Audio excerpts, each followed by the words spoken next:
حضرت اویس کرنی کی ولادت باسعادت یمن کے گاؤں کرن کے قبیلہ مراد میں ہوئی۔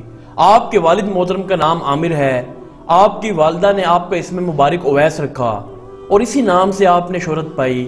آپ کے والد محترم عامر کا انتقال آپ کے بچپن میں ہی ہو گیا تھا۔ آپ کی والدہ ماجدہ کافی ضعیف اور نابینا تھی۔ آپ کی والدہ کا نام بدر بیان کیا گیا ہے۔ آپ کی عمر کا زیادہ تر حصہ اپنی والدہ محترمہ کی خدمت میں ہی گزرا۔ کرن یمن کے نواح میں ایک چھوٹا سا گاؤں ہے۔ جب اس کی تعمیر کے سلسلے میں کھدائی کی گئی تو زمین سے گائے کا ایک سینگ نکلا۔ عربی میں سینگ کو کرن کہتے ہیں، اسی لیے گاؤں کا نام کرن مشہور ہو گیا۔ آپ کی پیدائش اسی گاؤں میں ہوئی، اس لیے آپ کے نام کے ساتھ کرنی پکارا جاتا ہے۔ بعض روایات کے مطابق آپ کے جسم مبارک پر کافی زیادہ بال تھے، اس لیے ان کو کرنی کہا جاتا ہے، اور کرن کے معنی بال بھی ہے۔ آپ کا حلیہ مبارک اس طرح ہے کہ آنکھوں کا رنگ سرخی مائل زرد اور رنگت گہری گندمی تھی۔ چہرے مبارک جھکائے رکھتے اور نظر سجدہ کے مقام کی طرف ہوتی، اور اپنے بائیں ہاتھ پر اپنا دایاں ہاتھ رکھے ہوتے۔ حضرت حسن بصری نے فرمایا کہ میں نے حضرت اویس کرنی کو اون کا کمبل لیے دیکھا ہے جس میں پیوند لگے ہوئے تھے۔ حضرت اویس کرنی شتر بانی کیا کرتے تھے اور یہی ان کا ذریعہ معاش تھا۔ اس سے ملنے والی مزدوری سے اپنے اور اپنی والدہ ماجدہ کے خورد و نوش کا انتظام کرتے تھے، اور کرن میں آپ جیسا کوئی مفلس اور بے نوا دوسرا نہ تھا۔ جس گلی کوچے سے گزرتے لوگ آپ پر گن کرتے اور آپ پر پتھر پھینکتے اور سر پر خاک اچھالتے تھے۔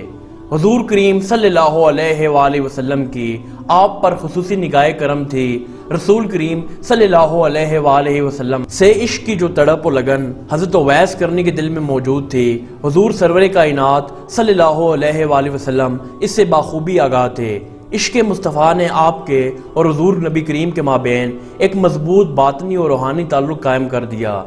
حضرت عمر فاروق رضی اللہ تعالیٰ عنہ سے مروی ہے کہ حضور نبی کریم صلی اللہ علیہ وآلہ وسلم نے ارشاد فرمایا، تابعین میں سب سے بہتر ایک شخص ہے جس کا نام اویس ہے، اس کی ضعیفہ ماں ہے، اویس کے ہاتھ پر برس کا نشان ہے۔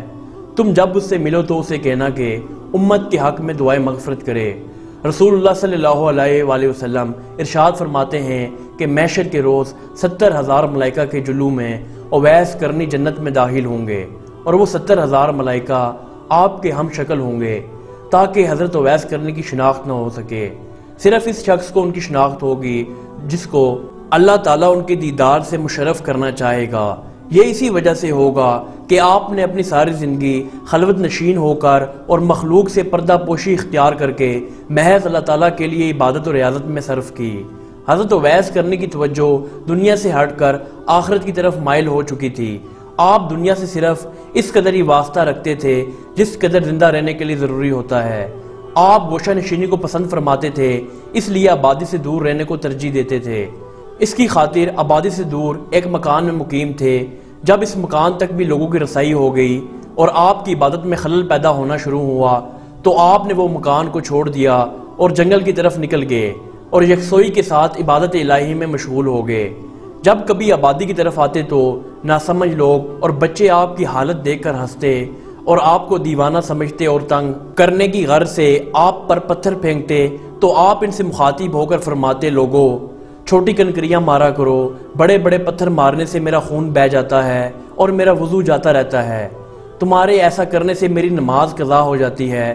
حضرت اویس کرنی نے رسالت مآب صلی اللہ علیہ وآلہ وسلم کا زمانہ پایا اور غیبانہ اسلام قبول کیا، لیکن عہد رسالت میں موجود ہونے کے باوجود ظاہری ملاقات سے محروم رہے۔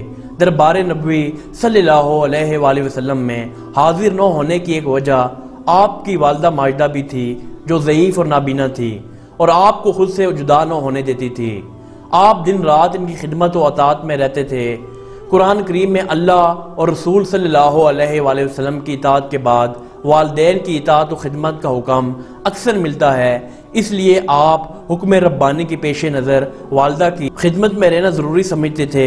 آپ استطاعت نہ رکھتے تھے کہ والدہ کے ساتھ حضور نبی اکرم صلی اللہ علیہ وآلہ وسلم کی خدمت اقدس میں پیش ہو سکیں، اور نہ ہی ان کو ایک لمحے کے لیے تنہا چھوڑ سکتے تھے، اس لیے آپ زیارت نبوی صلی اللہ علیہ وآلہ وسلم سے محروم رہے۔ دیدار جمال مصطفیٰ صلی اللہ علیہ وآلہ وسلم کے شوق اور عشق حبیب خدا نے حضرت اویس کرنی کو انتہائی بے قرار کر دیا۔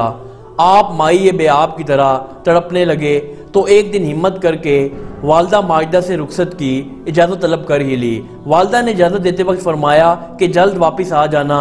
آپ نے ضرورت کی چند چیزیں لیں اور ایک لمحہ ضائع کیے بغیر ننگے پاؤں بے تابی سے بھاگے چلے گئے۔ کرن سے مدینہ کا طویل سفر پا پیادہ طے کر کے دیار حبیب صلی اللہ علیہ وآلہ وسلم میں پہنچے۔ حضرت عائشہ کے حجرہ پر تشریف لے گئے اور دریافت کرنے پر پتہ چلا کہ حضور نبی کریم صلی اللہ علیہ وآلہ وسلم باہر تشریف لے گئے ہیں، تو آپ نے حضرت عائشہ سے عرض کیا کہ جب حضور نبی اکرم صلی اللہ علیہ وآلہ وسلم تشریف لائیں تو آپ صلی اللہ علیہ وآلہ وسلم سے میرا سلام عرض کر دیجئے گا۔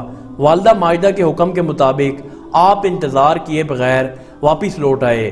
جب آپ صلی اللہ علیہ وآلہ وسلم گھر تشریف لائے تو ایک نور کا حولہ دیکھا جو پہلے کبھی نہ دیکھا تھا۔ حضرت عائشہ سے دریافت کیا کہ یہ کون آیا تھا؟ انہوں نے کہا ایک شتر بان تھا جو سلام کہہ کر چلا گیا۔ یہ سن کر آپ صلی اللہ علیہ وآلہ وسلم نے فرمایا تحقیق سے یہ نور اویس کرنی کا ہے۔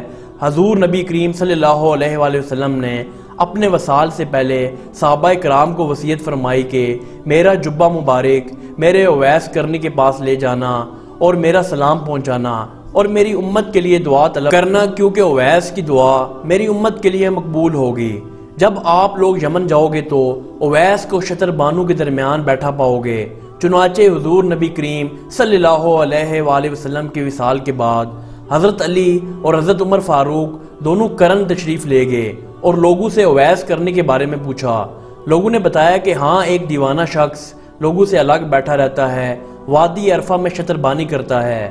حضرت علی اور حضرت عمر وادی عرفہ تشریف لے گئے اور حضرت اویس کرنی کو نماز میں مصروف دیکھا۔